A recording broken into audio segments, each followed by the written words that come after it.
It was Friday, June 24th, 2022, this year. I looked at Fox News. Supreme Court had issued its opinion in Dobbs v. Jackson Women's Health Organization.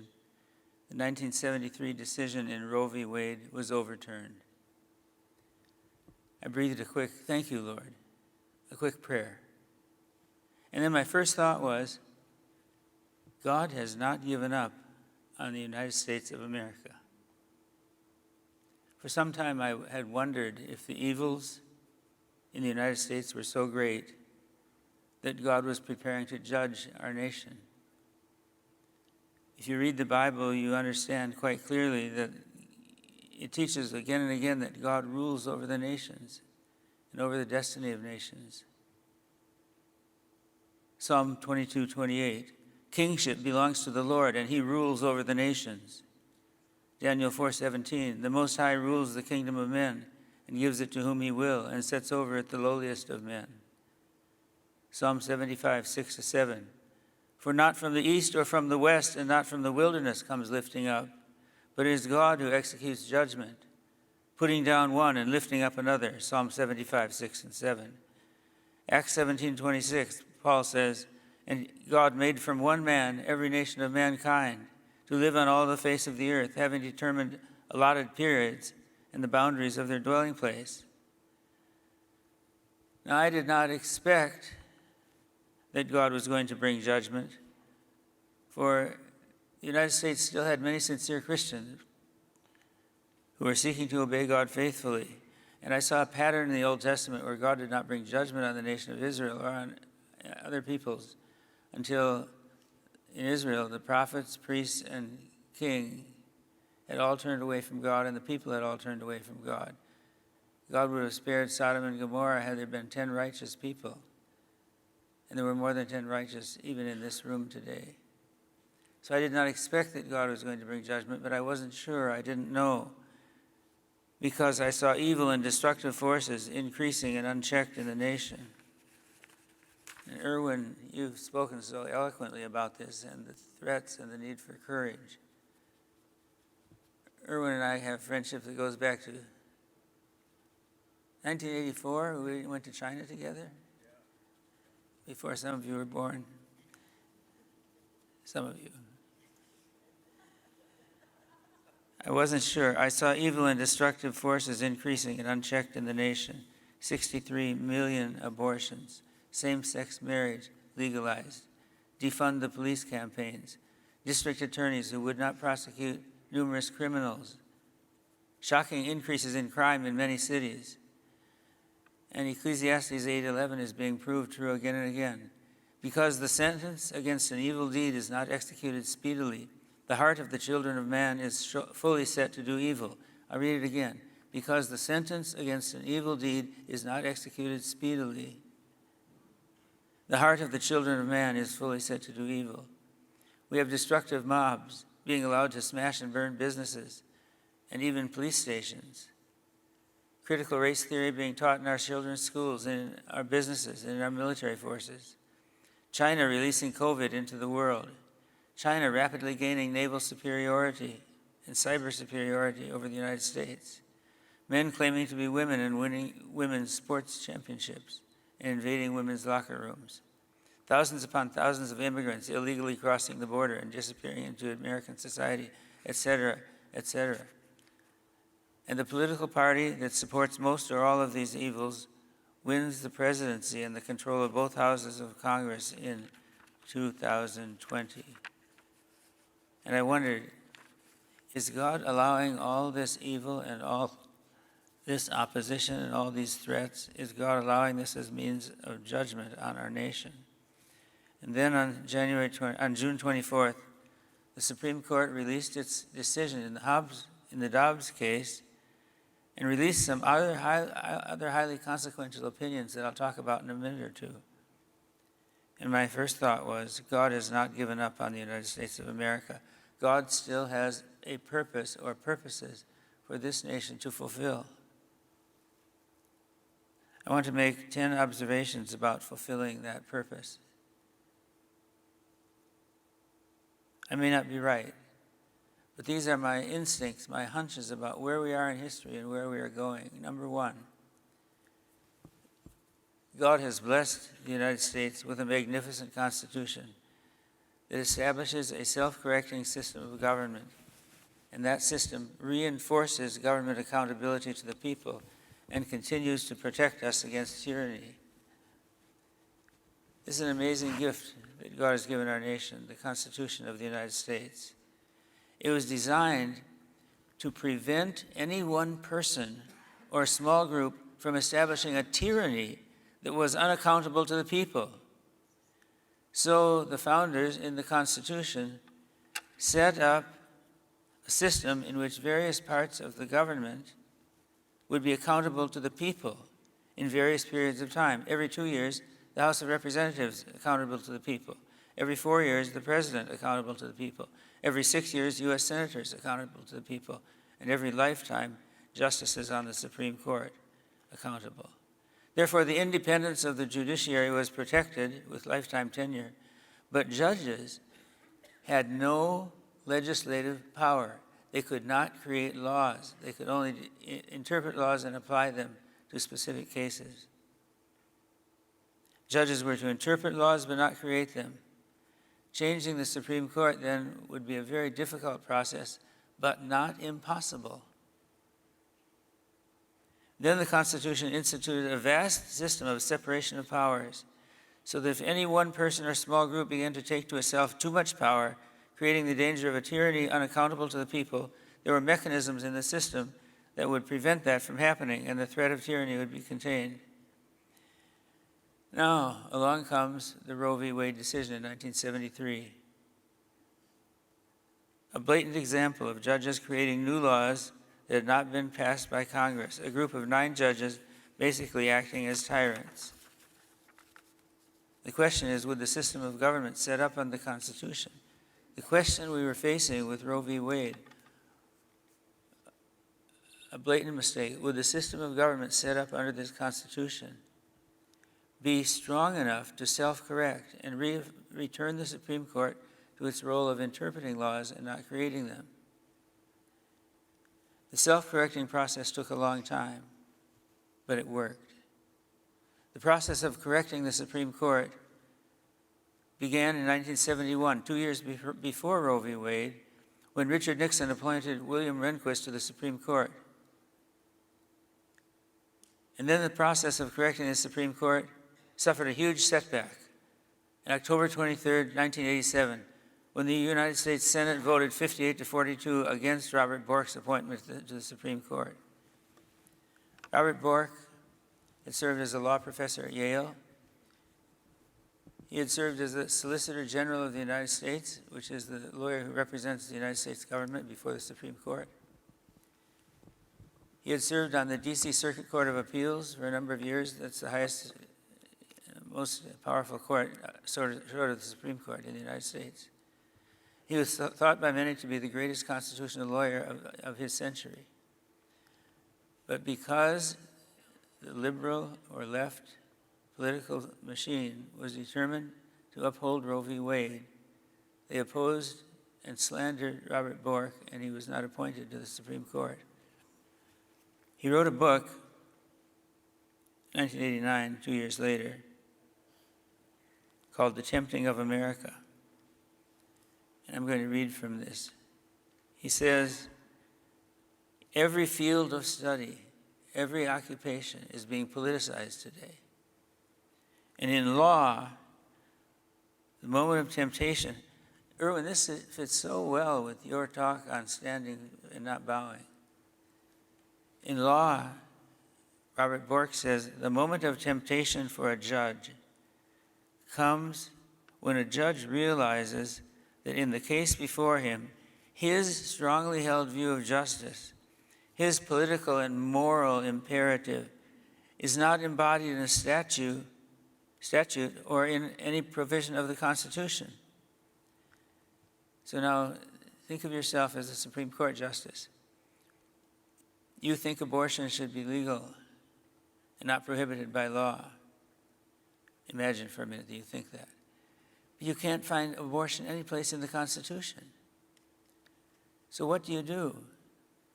You say, here in the 14th Amendment, it says no one shall be deprived of life, liberty, or property without due process of law. Due process of law, that means abortion is legal. And you scratch your head and you say, what? The word abortion doesn't occur there, nothing related to the word abortion or the meaning of it. But the judge says a right to abortion is in that phrase, due process of law. And so there it is. So Bork says the moment of temptation for a judge is when his sense of moral right and wrong, his sense of justice, is not embodied in a statute or in any provision of the Constitution. The judge must then choose between his version of justice, on the one hand, and abiding by the American form of government, on the other hand. The desire to do justice, whose nature seems to him obvious, is compelling, while the concept of constitutional process is abstract, and the abstinence it counsels unsatisfying.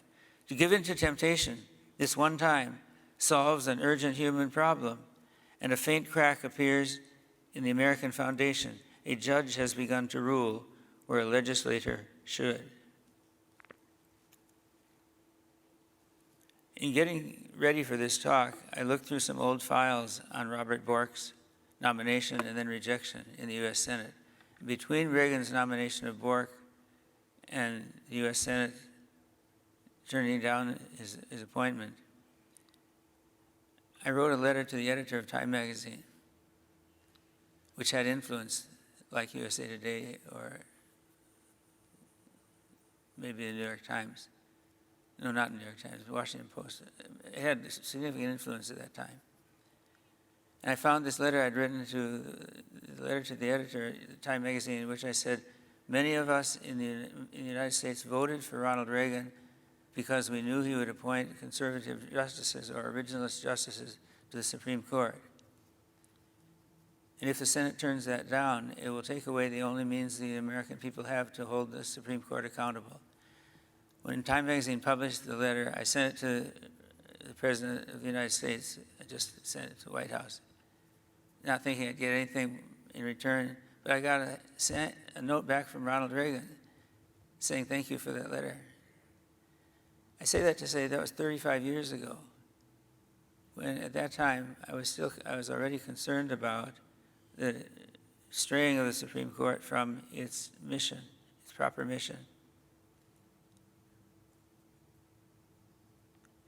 Then in 2010, I published this book that Hutz held up, Politics According to the Bible. And in 2010, I wrote, limiting the power of the courts by appointing originalist justices is the most important issue facing the nation today.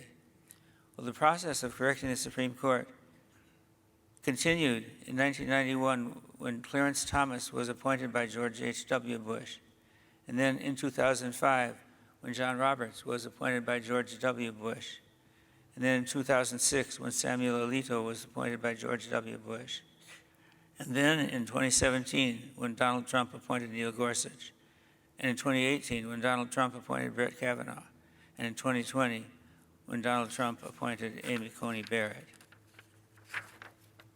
The self-correcting process by which the executive branch reined in the power of the Supreme Court culminated on October 27, 2020.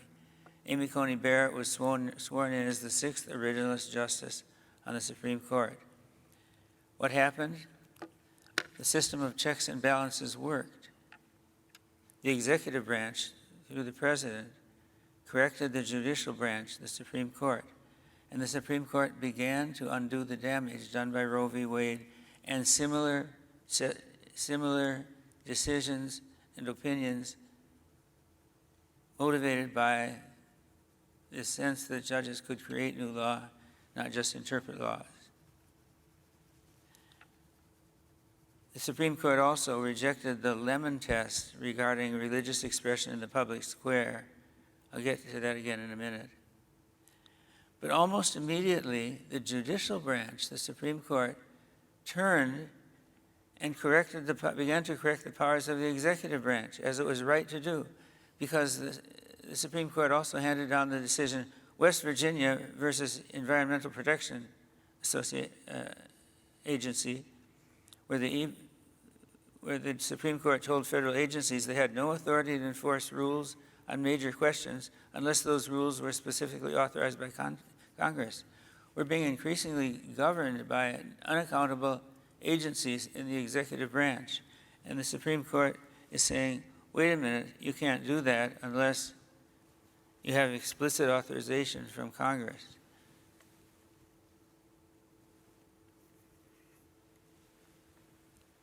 I lost my water bottle.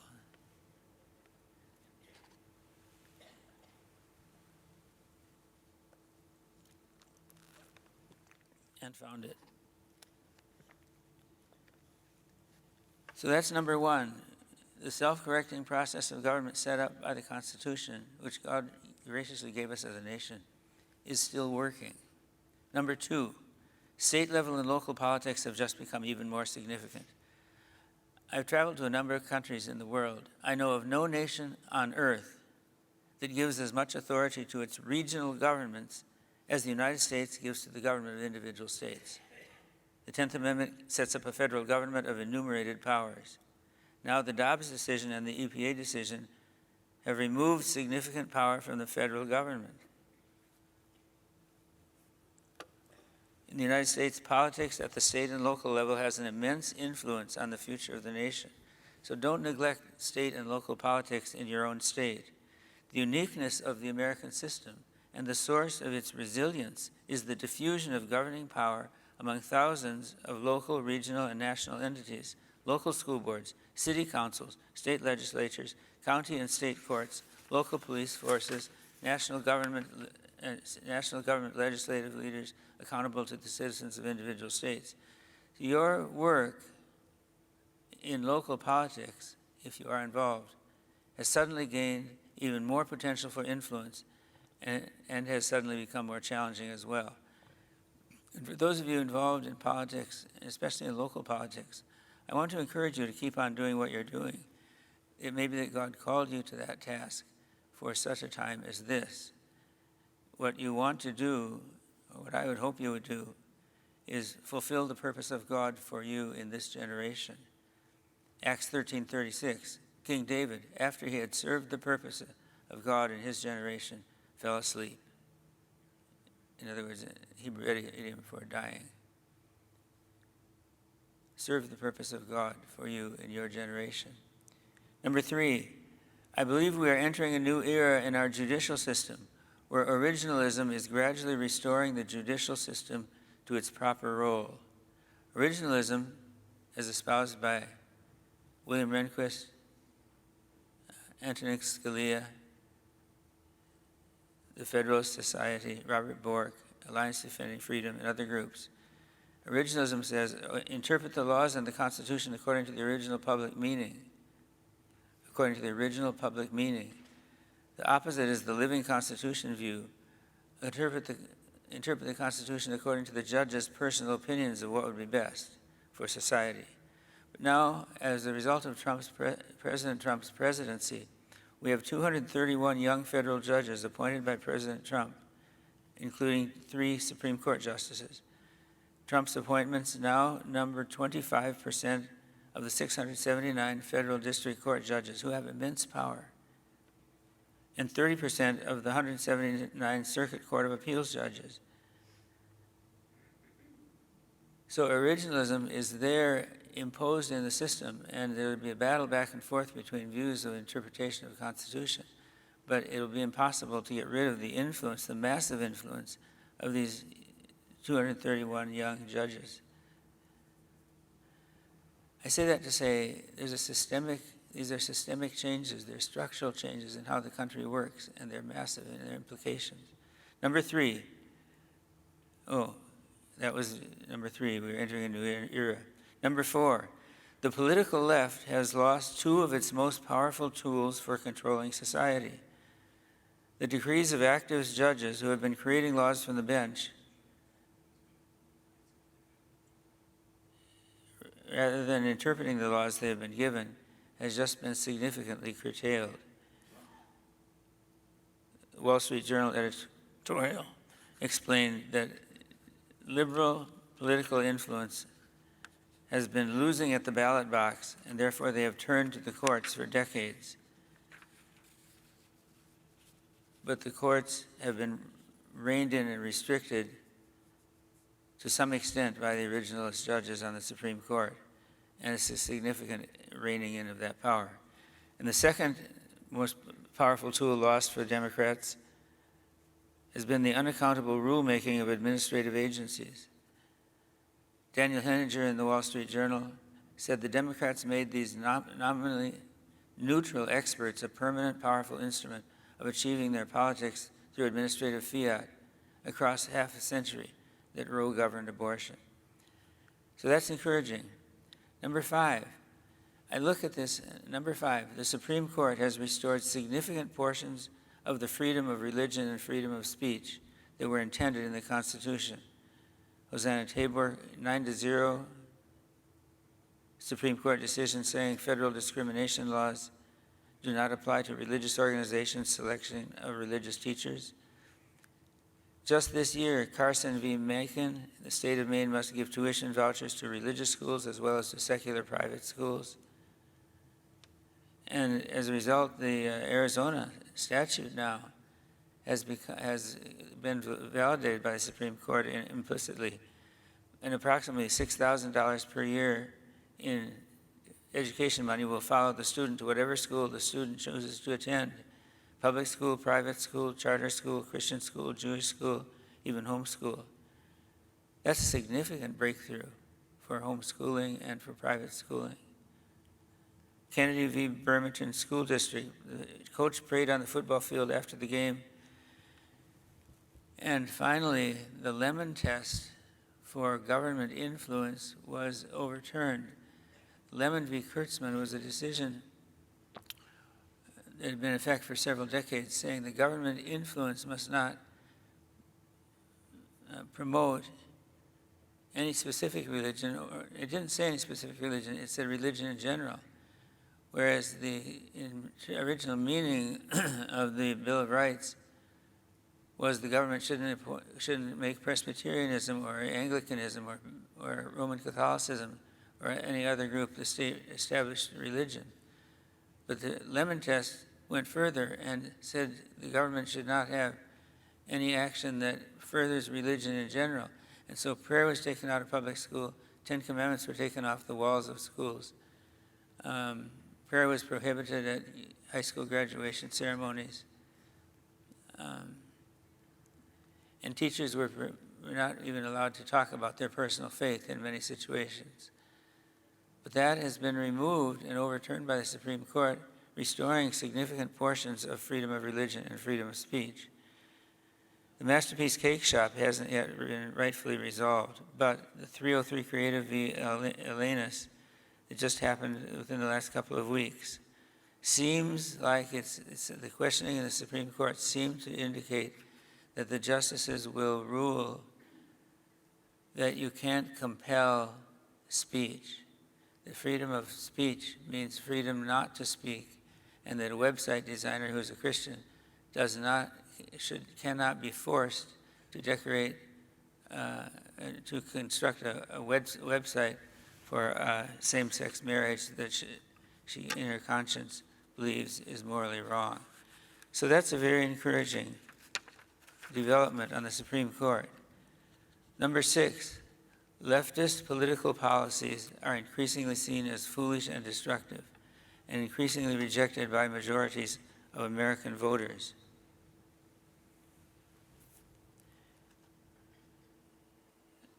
People are asked, is the country going in the right direction? 77% of the United States population says, no, the country is not going in the right direction.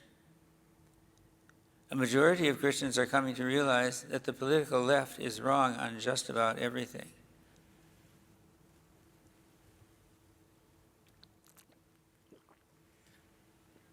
Defunding the police leads to more crime. Not prosecuting criminals leads to more crime and makes cities unsafe. Claiming that a man can become a woman is nonsense. Allowing men to compete in women's sports events is unfair nonsense. Allowing boys in girls' locker rooms and girls in boys' locker rooms is foolish nonsense. Shutting down oil pipelines and prohibiting new oil wells leads to $5 a gallon gas and even higher in California. It hurts everybody, especially people with lower incomes. Paying people not to work means that companies can't find workers to hire. And I had a medical procedure a couple of days ago, I had an Novocaine shot. And after it was over, I was going to go and get myself a reward at Dunkin' Donuts. And I walk up to the door and no staff, they're closed. Go to the drive-thru, please. Well, I didn't want to go to the drive-thru. I wanted to look at all the donuts and choose one. But paying people not to work means that companies can't find workers to hire, and many shops and restaurants are unable to stay open. Adding nearly $2 trillion in stimulus spending in 2021 to an economy that has $20 trillion in money supply is a mistake that has led to 8 to 10% inflation. And now in the last couple of days, liberal commentators are saying, wow, it's great, inflation is down to only 7.7%. That's almost a month's wages. 8.3% was a month's wages that people lose because the government is stealing money, stealing the value of our money. Economist Brian Westbury gave an example that will help me understand this. If you have $10 and I have 10 apples, the price is $1 per apple. But if I have 10 apples and you have $20 in your apple fund, my price for apples is $2 per apple. You put more money in the system, the prices go up. Claiming that all white people are racist and saying that if people deny that, it proves they are racist is a falsehood that simply exacerbates racial tension. Forcing greater dependence on wind and solar power will lead to electrical blackouts when the wind doesn't blow and the sun doesn't shine, and higher electrical bills for everybody. So it seems to me that the enactment or propagation of liberal political policies or progressive policies might turn out to be a good thing as voters see their destructive consequences and reject those policies. And then I had one other note about positive recent developments. Elon Musk exposing what was going on at Twitter. Number 7, I think God still has several purposes for the United States to fulfill. Number 1, Hudson, I've got about 4 or 5 minutes left. You have a little bit more than that. I'm okay. So I look at all these things and I see threats, I see evil increasing, but I see good things and good positive developments. And I think that the United States is still going to continue, and the Lord is still going to bring blessing to our efforts to influence the government for good. I think God still has several purposes for the United States to fulfill. And I'm going to list these purposes just very quickly. What is the United States supposed to be doing in the world? Number 1, I think it is still here because it is a beacon, God wants it to be a beacon of freedom for the world.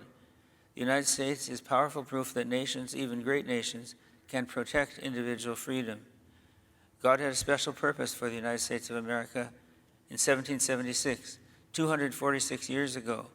And the United States has given proof to the world that tyranny is not inevitable in the government of a nation, that corrupt dictatorship is not inevitable in the government of a nation, that governments like those in China, Russia, Iran, North Korea, Venezuela, and Cuba are not inevitable, but that government of the people, by the people, and for the people is possible, and it can endure longer than any other form of government. Number 2, the United States is to be an example, and continue to be an example for the world of freedom of religion, in stark contrast to the persecution of Christians in China, India, many Muslim nations today. Number 3, the United States is to be a powerful resource center for the worldwide church.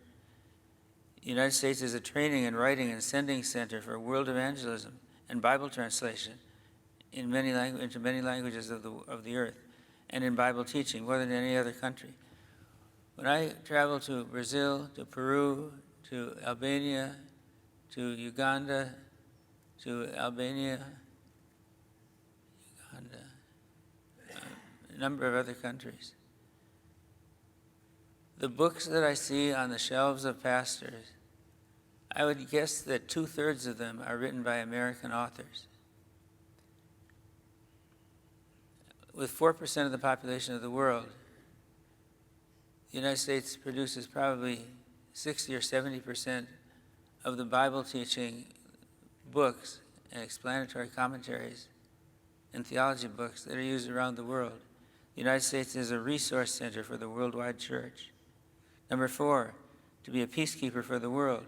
The United States is the only nation with enough military power to defend entire regions of the world against hostile domination by Russia, China, North Korea, Cuba, or ISIS. I hope that is still true. This is a power we've held at least since 1945, and power that we've never once used for foreign conquest. But we act as a restraining influence in the world, a defender of many small nations against conquest by tyrants, defending South Korea against North Korea, Taiwan against China, I hope, will stand firm, Israel against surrounding Arab neighbors, and Eastern Europe with other NATO nations, helping Ukraine in their courageous, amazing stand against Russian invasion. Number 5, the United States is to continue to be a protector of world commerce. The United States Navy keeps pirates and rogue nations from taking over the world's sea lanes at no charge to other countries who benefit from it. Number 6, to be a producer of 27% of the world's wealth every year, with only 4.2% of the world's population.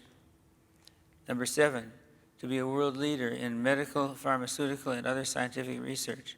40% of all the Nobel Prizes ever awarded were given to Americans, who constitute 4.2% of the world population, receiving 4% of the world population, receiving 40% of the Nobel Prizes. Number 8, to be the most welcoming nation in the world. We welcome over 1 million immigrants per year as legal immigrants who go through the process that is set up by the legal system of the United States. These immigrants are encouraged to become U.S. citizens and contribute productively to our society. Number 9, to be a land of unlimited opportunity. People can come from any nation of the world and within a few years become a full-fledged American, and, if you wish, a millionaire. Number 10, to be the largest provider of food and medical aid for the poor nations of the world. When measured as a percentage of gross domestic product, U.S. citizens give twice as much as the next most generous country in the world, which is Canada. We give twice as much as Canada, and 3 times as much, up to 15 times as much as many other countries. Conclusion: without the United States of America, the world would be a different place, a very different place, with China, Russia, North Korea, Cuba, and Iran battling for control, subjecting nation after nation to their cruel domination until there remained no free nation on the face of the earth. Quickly to the end. Our political battles are often influenced by spiritual battles going on behind the scenes. Satan would love to cripple and destroy the United States of America. And some policies, such as defund the police and prosecutors who won't prosecute criminals and enforce laws, seem to me to be clearly aimed at crippling the nation. We need to pray for God's protection and for victory over hostile, evil, spiritual attack. Number 9, the nation is evenly divided, and it could still go either direction. Elections are going one way or another, but they're all, many of them, very, very close. I'll skip over that. Number 10, through these changes that I've mentioned in the legal and political climate, I believe God has opened up much more legally protected space in which we have freedom to bring Christian influence to bear on government and society. The roadblock of Roe v. Wade has been removed. The roadblock of Lemon v. Kurtzman has been removed. The roadblock of public school monopoly on tax money for education has been removed. So my conclusion is I think there are good days ahead for the United States. It will not come about without work, but it will come about as God is pleased to bless our work and bring good results. And I'm still hopeful. I'm wondering if God in his providence might even bring to the United States a new great awakening, a spiritual revival that will sweep across the land. In the days of Elijah, the Old Testament prophet, there was a drought in Israel. Elijah prayed for rain, and he sent his servant, go and look toward the sea, see if rain is coming. The servant came back and said, nothing. Elijah said, go again. Came back and said, nothing. The seventh time, Elijah sent his servant. The servant came back and said, behold, a little cloud like a man's hand is rising from the sea. 1 Kings 18:44. And then in the next verse, in a little while the heavens grew black with clouds and wind, and there was a great rain. I wonder, perhaps the overturning of Roe v. Wade earlier this year is a cloud the size of a man's hand, a sign on the horizon that revival is yet to come, that the heavens will soon open and pour out rain showers of spiritual renewal across our land. I hope it may be so. I want to encourage you, as Paul encouraged the Corinthian Christians. Therefore, my beloved brothers and sisters, be steadfast, immovable, always abounding in the work of the Lord, knowing that in the Lord your labor is not in vain. Thank you.